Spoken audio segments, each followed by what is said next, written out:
I've been living in US on and off since I've been 10 years old. That was the first time I came to US to live. I have been going back and forth between US and Russia.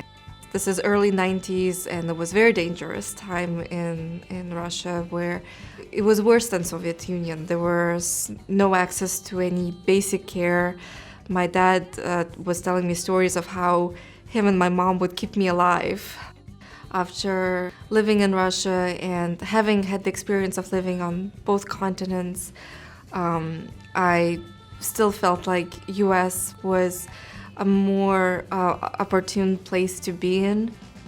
I always had this image of US being the place where you can come and you can live in a more safe environment.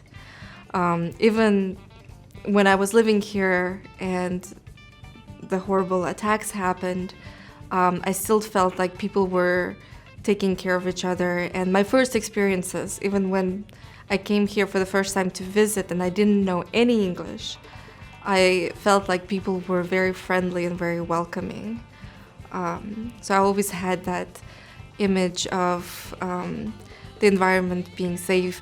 Living in New York, I'm always surprised to hear stories of how friendly people are, and I experience it every day living in Queens, which is very, very diverse. And my neighbors and the people that I interact with, I love how I love knowing and learning about their backgrounds and where they come from, and it always amazes me how they end up in New York, but also how much they love being here because of the diversity.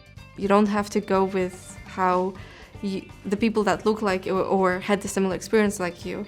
Here are all the things that you need to consider when making the decisions that are not impacted by your experience. Your first experience doesn't define how you live your life here. You have to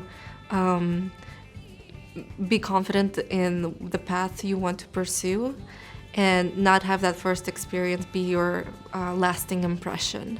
You have all the tools, and there are a lot of great communities that will help you out, but you also have to believe in yourself.